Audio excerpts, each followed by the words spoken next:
Tudo bem, tudo bem que eu já tenho 50 anos, mas para ser fundadora do centro aí é demais, né? Você não sabe outra encarnação que você andou fazendo? Ah, pois é. Boa noite, gente. O tema para nossa conversa, né, na noite de hoje é sintonia e mediunidade. E por pensar, né, nesse tema sintonia e mediunidade, eu trouxe uma música para a gente começar a nossa conversa. Então vamos achar aqui a música. Eu já havia separado, mas como ela é uma música gravada para um encontro de jovens, eu tenho que começar a botar a tocar aqui e não posso deixar a moça conversar, porque ela está conversando com os jovens. Então vamos, mas penso que vale a pena a gente ouvir. Peraí, é 28. Vai dar, peraí. Aqui, ó. Agora ela vai começar. Ó. Meu pensamento nasce, me expressa e sai de mim. E pela lei da afinidade, atrai e me deixa assim. Se vivo no bem, vem força do além. Se vivo no mal, exceder. Vem sair atrair qualquer entidade. Jovem, isso é mediunidade. Sou filho de Deus, sou Jesus. Também posso ser luz pelas forças da lei. Jesus, médium de Deus, e você intermédio de quem? Jesus, médium de Deus, e você intermédio de quem? De quem?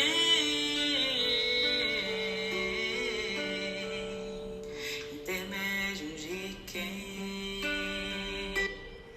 Gente, essa é uma música que foi composta pela Nazaré Feijó, pelo Leandro, e tem um outro irmão, Leandro Silva, Nazaré Feijó, e tem uma outra pessoa que eu não consegui encontrar, porque na internet o nome está abreviado. Então, mas foram 3 pessoas aqui da nossa cidade que compuseram essa música para explicar para os jovens o que é mediunidade. E a música já vai ajudando a gente a entender que mediunidade é sintonia. Mediunidade é sintonia, mediunidade é afinidade. E aí a gente tem só que fazer um paralelo aqui, né? Buscando lá o Livro dos Espíritos, e o que a doutrina nos diz. Se nós somos espíritos eternos, todos nós, né, nascemos e temos uma mediunidade. Diferente essa mediunidade, né? Nós vamos encontrar explicações que a mediunidade é orgânica, né? Uma faculdade orgânica aqui desse corpo físico, né? E também vamos encontrar depois explicações a respeito dos médiuns e do desenvolvimento das mediunidades, né? Das faculdades mediúnicas. Nós não vamos conversar hoje sobre o desenvolvimento das faculdades mediúnicas. O que eu gostaria de conversar, pensando inclusive na leitura, acho que a leitura me botou de volta, viu, Fábio, onde eu precisava estar. Pensando no cuidado, é que a sintonia, ela nos coloca a refletir sobre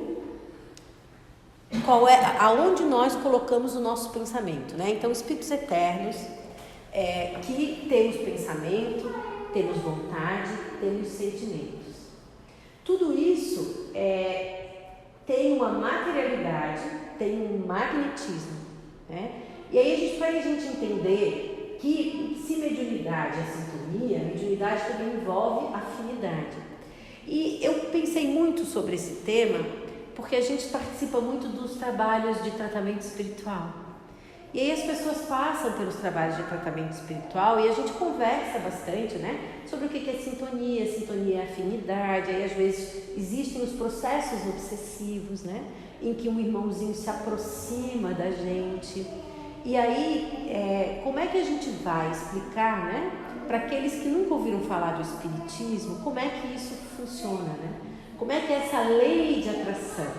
Então a gente precisa pensar, né, que se Jesus é médium de Deus, né, E veio nos dizer sobre as muitas moradas na casa do Pai, veio nos dizer, né, sobre a necessidade de a gente realizar dentro do nosso coração o seu reino, né, as transformações necessárias. Como é que a gente vai explicar que se existem processos obsessivos, por exemplo, a gente precisa também pensar sobre que intermédio, né? Quais são as conexões, quais são as atrações, as sintonias, né, que nós estamos nos colocando no nosso cotidiano, nas relações que nós estabelecemos. E aí a gente tem só que fazer um parênteses assim. Os processos obsessivos, existem aqueles que acontecem em função de situações do passado. Nós também não estamos falando, né? E mesmo quando a gente vai falar dessas situações do passado, que a gente tenha errado em determinado momento, ou que o próprio espírito tenha errado com a gente e se sente que nós estamos devendo a esse espírito, nós nunca podemos perder de vista que se esse espírito, por alguma maneira, se liga a nós por situações do passado ou situações do presente, a forma como a gente vai conduzir os nossos pensamentos hoje, as nossas ações, as escolhas, aonde a gente vai direcionar a nossa vontade, vai fazer muita diferença. Então, Patrícia, mas os processos obsessivos é um espírito que não te perdoa, que não consegue te perdoar. E aí a gente vai encontrar na literatura espírita que devedores todos nós somos, né? Espíritos necessitados de aprendizado, necessitados também de realizar nos nossos corações o perdão, né? Porque muitas vezes esse espírito não nos perdoou, mas nós também, né, podemos não ter a consciência tão ampliada em relação a isso, mas muito das nossas atitudes, daquilo que a gente, da forma como a gente se coloca, a gente se põe em sintonia, em atração com esse espírito, justamente porque também temos, né, os nossos defeitos, aquilo que a gente precisa aprender, identificar em nós. E aí uma outra questão: se esse espírito sempre está conosco, o direcionamento da nossa vontade, dos nossos desejos, a compreensão acerca do que nós pensamos, sentimos e da forma como nós agimos, nos ajuda a fazer escolhas para que esse espírito também possa aprender com a gente. Se nós temos consciência que nós somos aprendizes, os espíritos também podem aprender conosco, né? Quando a Fabiana chegou hoje, eu disse assim: Fabiana, estou resfriada porque me entristeci, baixei o meu padrão vibratório. Ela falou: é bom, né? Porque a gente não é santo, não é anjo, né? Isso acontece, né? Nós não somos anjos, né? Aí eu adoro as músicas, ainda falei dessa música hoje pro Fidelis. Falei: Fidelis, tem a música que diz assim: um dia todos nós seremos anjos, né? Qual de nós não tem uma virtude? Qual de nós não tem nenhum defeito, né? Então, claro, os nossos defeitos, quando a gente percebe que baixa a vibração, por exemplo, a gente percebe que a lei de sintonia e de atração funciona na gente, funciona no nosso corpo, funciona na nossa saúde. E isso não é para que a gente se ajoelhe no milho, né? E fique se massacrando. Não é isso. É para que a gente tenha a clareza de que, enquanto espíritos eternos, a gente também vai realizando as renovações da nossa alma, né? Espírito encarnado, passo a passo. E é passo a passo que faz a gente entender que pensamento é onda magnética, pensamento, né, funciona com a gente igual uma ondinha, né, de rádio. Então, assim, se eu fico todo dia reclamando dos desafios que eu tenho, certamente também estou atraindo, né, espíritos, irmãozinhos que, concordo com ele, olha só, esse aqui pensa igualzinho a mim, né, tá lá, tá junto, né, se alimentando, se nutrindo dessa mesma energia, dessa mesma sintonia. Aí, quando estava aqui lendo, né, e a minha fala de hoje, gente, ela está pautada em 3 artigos. Todos aqui os blogs da casa, tá? O pessoal estudando e ajudando a gente a fazer as palestras. Um é sintonia e mediunidade, o outro é sobre conhecimento de si mesmo, e o outro, na verdade, é um texto da Joana de Ângeles, que é maturidade e consciência, que a gente já vai chegar lá, né? Porque também é o processo de maturidade e consciência que vai fazendo a gente poder ter uma vontade mais firme e um direcionamento do nosso pensamento a favor, né, das nossas necessidades e dos nossos aprendizados. Então, quando a gente se coloca, né, dessa maneira reclamando e atraindo esses espíritos, o que eu queria dizer para vocês era a frase de Paulo de Tarso, que eu já tinha perdido aqui, que fui contar para vocês onde é que eu li tudo isso. A frase de Paulo de Tarso é aquela que ele diz, né, que ele ainda não faz todo o bem que ele gostaria e o mal que ele não quer fazer, ele ainda faz. Aí entra a maturidade, a gente pensar um pouquinho, né? Pensamos com a música, se eu vibro no bem, vem forças do além.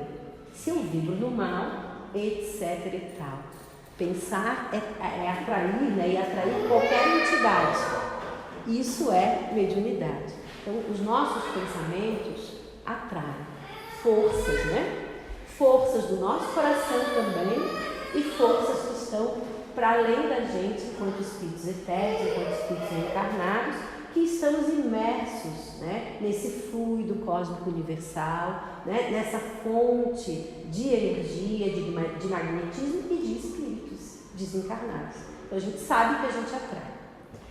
Quando a gente sabe que a gente atrai, a gente sabe que a gente precisa olhar para a gente, para saber aonde a gente vibra.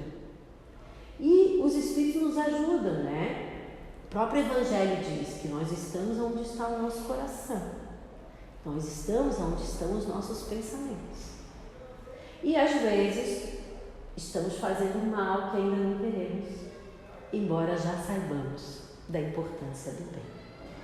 E aí, reconhecendo essa condição de aprendizes, a gente pode pensar no que é maturidade e o que é consciência para o espírito eterno que somos. E aí a Joana de Ângeles diz nesse texto Maturidade e Consciência que nós não adquirimos maturidade na mesma velocidade que desenvolve o nosso corpo físico, porque passamos da infância, né, para a juventude, para a vida adulta, para a velhice, né? O nosso corpo vive um processo de maturação, mas essa maturação não implica na evolução, né, na maturidade da nossa consciência. Isso vai depender do nosso grau evolutivo, das experiências, da forma como a gente aprende a se perceber também. Aí presente o autodescobrimento, a gente pode pensar aqui no Livro dos Espíritos, né? Quando Santo Agostinho, Kardec pergunta como é que ele pode, né, se conhecer, né? Como é que ele pode, eu perdi a frase, como é que ele pode, conhece a ti mesmo, né? Ele fala sobre que um sábio da antiguidade já falava, né, a importância do conhece a ti mesmo. E aí ele dá todo um caminho, uma diretriz de como é que a gente vai saber se a gente está agindo, né, de uma maneira que a gente visse alguém agindo, a gente concordaria, acharia que estava correto, né? Esse processo de se perceber. Então, a maturidade não vai acompanhar a nossa idade. Então, por exemplo, eu tenho 50 anos, não significa, né, que eu não haja em alguns momentos de uma maneira imatura, né? E aí, esse texto da Joana de Ângeles, ela faz assim: quando a gente age na infância, quando a gente age como adultos. Claro que aos 50 anos já tem muita coisa que o espírito já consegue, né, agir como adulto. Por exemplo, manter um emprego, né, se ter responsabilidade, né, para cuidar, né, de coisas. Mas a gente está falando aqui de uma maturidade emocional, sim, de uma maturidade que faz a pessoa poder perceber, por exemplo, não sentir mais ciúme. Será que nós somos espíritos que não sentimos ciúme? Não é verdade, né? Então é dessa necessidade de amadurecer com relação a essas emoções que a Joana de Ângeles está falando. E aí ela traz dois elementos, que ela fala do apego e do desapego. E ela diz assim, que às vezes a gente acha que o desapego é o contrário do apego. A criança, por exemplo, ela é apegada, tudo é dela, né? Já viram uma criança de 2 anos? Se ela vê esse copo, ela vai dizer, é meu. E aí você vai dizer, não é seu, é da casa espírita. Ela vai dizer, é meu. Aí não vai ter nada que vai demover essa criança de que o copo é dela. Às vezes a gente vai ter que até lavar o copo, deixar ela brincar um pouco, até ela esquecer do copo e a gente poder guardar, né? Senão a gente vai fazer essa criança abrir um bocão, né? E chorar, que às vezes não há necessidade. Então, assim, a criança tem essa coisa de que tudo é dela. Isso é apego. Se nós somos aprendizes, espíritos em evolução, nós também temos os nossos apegos. Porém, o contrário do desapego, do apego, não é desapego, é descuido. Porque a Joana de Ângeles vai falar pra gente, é o que eu quero, desde que eu comecei a falar da sintonia, eu quero retomar aqui, é a nossa responsabilidade com os nossos processos, com o nosso processo evolutivo. Então, o descuido é o oposto do apego. Porque nessas duas situações, o espírito não assume muitas vezes a responsabilidade sobre sua condição. Então, no apego se é imediatista, no apego o tempo é só agora, então não tem esse olhar de uma vida futura necessário, porque nós precisamos nos conduzir no mundo com a clareza e a certeza de que nós não somos do mundo. O Evangelho vai dizer isso pra gente. Então a gente precisa ter essa dimensão. E o descuido, e aí um exemplo, né? A Joana de Ângeles não usa esse exemplo, quem usa esse exemplo é a Ana Teresa Camasmi, numa palestra em que ela toma esse texto. Um exemplo é, por exemplo, a pessoa que chega num lugar e diz: vocês podem comer e beber por minha conta. Mas ele não sabe se tem dinheiro para pagar essa conta. Isso é descuido, não é desapego. Às vezes as pessoas, numa visão, né, mais superficial, olham e dizem: fulano é desapegado, né? Paga tudo para todo mundo, faz tudo para todo mundo. E o que a Joana de Ângeles está falando, e me chama a atenção, é que isso não é responsabilidade. É o contrário de responsabilidade, né? É descuido, é irresponsabilidade. E muitas vezes a gente se conduz na vida com descuido. Voltando para pensar sintonia e mediunidade e processos obsessivos, por exemplo, nós precisamos nos responsabilizar sobre a nossa sintonia, sobre o uso da nossa vontade, né? Eu estou passando tempo, né, gente? Tem que concluir. Tem mais tempo? Tem uns 15 minutos, né? Então tá.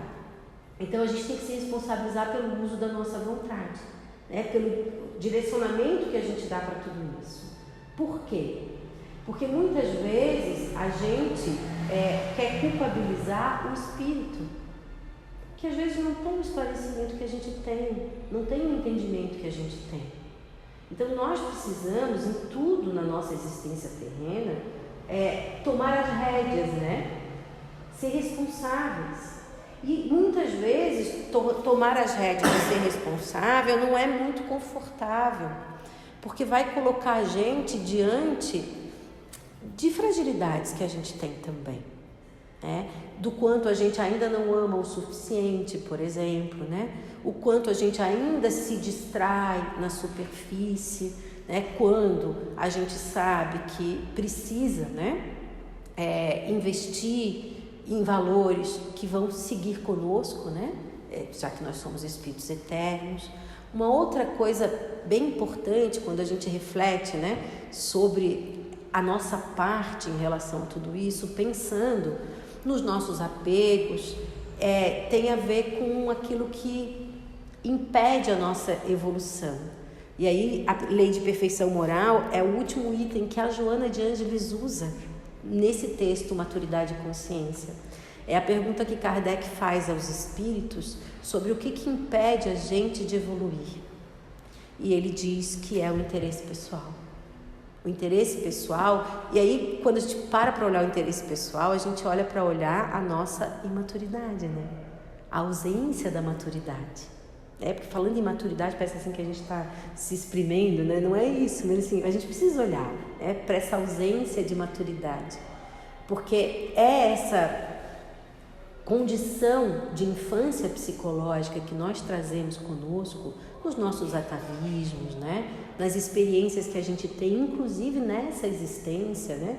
De não acolhimento em algumas situações, de não atendimento, mas que exigem esse olhar cuidadoso para dentro da gente, esse olhar de se perceber mesmo, até para aprender ao identificar, pedir desculpas, né, nas situações que às vezes a gente sente que se excedeu, né, para que a gente possa, passo a passo, também assumir que se hoje a gente ainda se perde, né, na superfície.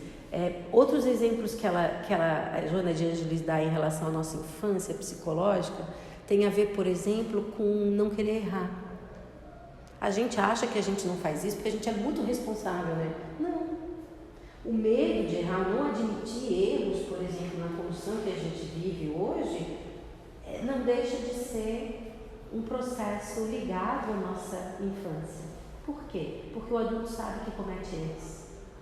E sabe que se comete erros, tem a possibilidade de reparar.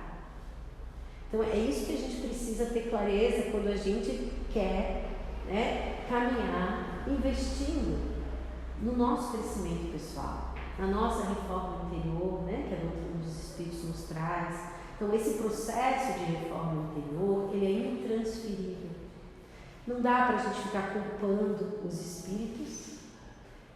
É justamente agradecer aos espíritos que nos fazem perceber que nós estamos sintonizando com a dor, às vezes, né? Com o desamor, né? Para que a gente possa investir na caridade desinteressada, que é a resposta, né, que os espíritos dão para Kardec. O interesse pessoal atravanca a nossa evolução, mas a caridade desinteressada é o que faz deslanchar o nosso coração na direção do amor. Falávamos de sintonia.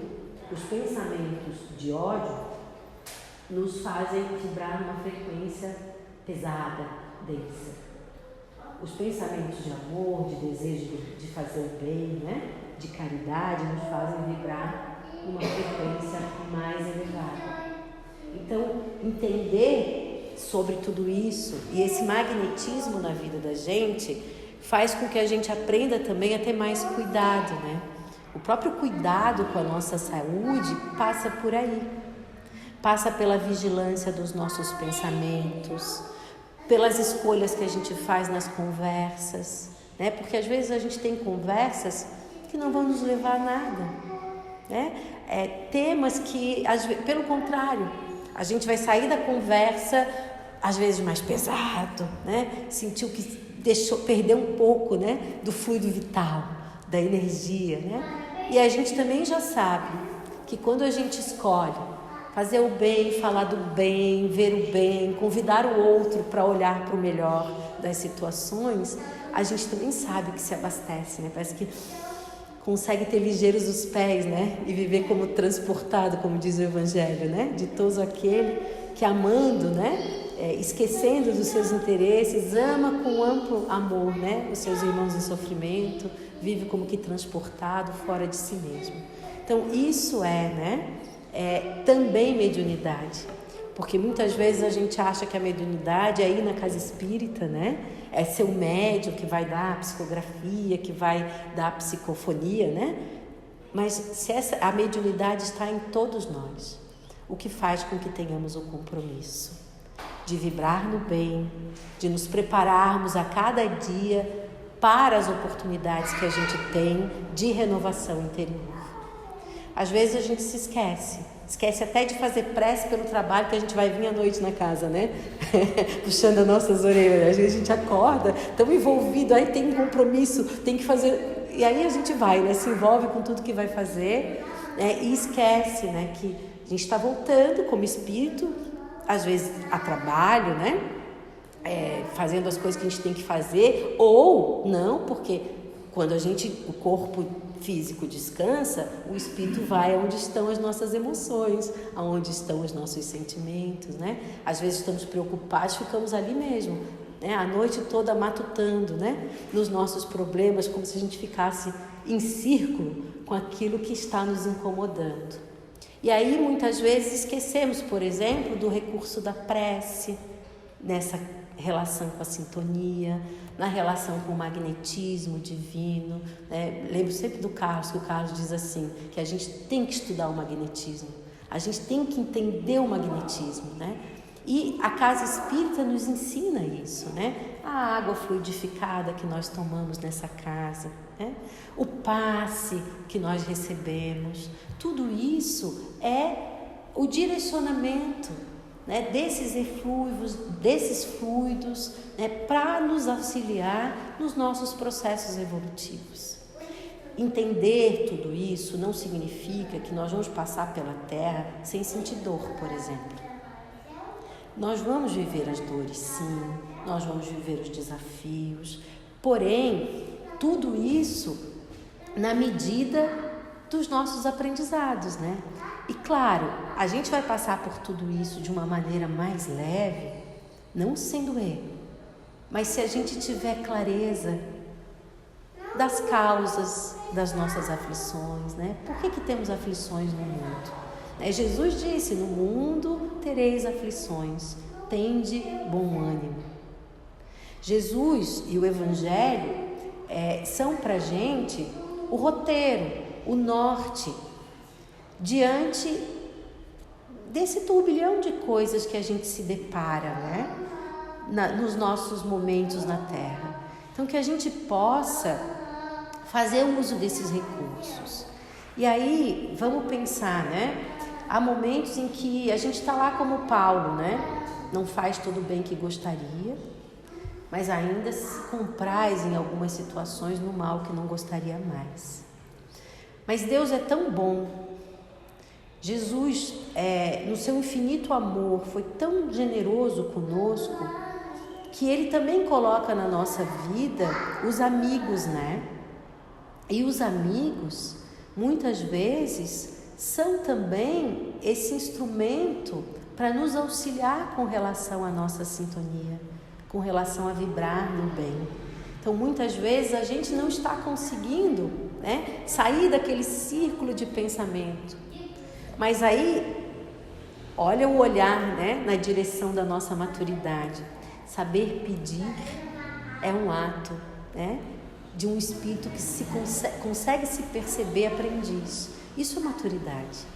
Então, que nós saibamos, né, pedir àqueles que convivem conosco o abraço que nós necessitamos, que nós saibamos, nos diálogos, né, com aqueles que fazem parte do nosso crescimento, também dizer dos nossos sentimentos, sem que isso gire, né, vire uma guerra, uma briga, uma discussão, uma acusação. Não. Nós, no nosso cotidiano, tem momentos em que damos passos muito acertados, né? Mas há momentos em que a gente não dá esses passos tão acertados assim. Mas nos reconhecermos, né, como aprendizes e compreendermos, né, aquilo que Cristo diz, que é belíssimo, aquele capítulo Amor e Renúncia, no livro Boa Nova, quando Jesus diz, né, que chamava, né, seus discípulos de amigo por esse ser o maior título que ele podia dar. E por ele lembrar que não há como medir a alegria de servir a um amigo. Então nós temos essas oportunidades que nos fazem entender esses ensinamentos, a importância, né, de passo a passo caminhar mesmo na direção de sermos mais maduros, né, de acolhermos melhor as nossas experiências, de aprendermos com as oportunidades, lembrando que a doutrina espírita nos dá a oportunidade do trabalho também no bem, não podemos perder, né? E que olhar muitas vezes para a dor do outro, né? Seguir com o outro, muitas vezes nos faz também sermos melhores com as nossas próprias dores. E às vezes a gente acha que está fazendo pelo outro, né? Mas a doutrina nos lembra que nesse processo de aprender somos todos, né? Todos aprendizes aí nessa caminhada. Então, mais uma vez, né? Sintonia, processos obsessivos, autodescobrimento, maturidade e consciência são, eu diria, são temas, né? São situações que permeiam o nosso processo de evolução. E que a gente possa, né, por meio da prece, da leitura do próprio Evangelho, da criação do nosso lar, de um ambiente de proteção, né? O culto do Evangelho no Lar também é um recurso para esse magnetismo e essa sintonia que a gente gostaria, e que a gente possa, sim, crescer, né, na direção do Mestre, sabendo que não vamos só acertar nessa caminhada, também vamos errar, e faz parte, né, acolher esses erros, não para que a gente desista, pelo contrário. Os equívocos são para a gente direcionar ainda mais a vontade, firmar ainda mais a nossa fé na certeza de que assim que a gente vai se renovar, assim que a gente vai, né, um dia quiçá ser anjo, né, que é a música que eu conversava há pouco. Um dia todos nós seremos anjos, mas para isso a gente vai trabalhar. Então não culpemos os espíritos, né? Não culpemos os defeitos daqueles que convivem conosco, porque precisamos sim olhar para dentro de nós e entender que o outro é sempre instrumento e oportunidade para que eu possa me perceber também, né? Que Jesus, na sua doçura e nos seus convites amorosos, possa seguir conosco aos nossos lares em mais uma semana. Muito obrigada pelas boas vibrações. Que assim seja.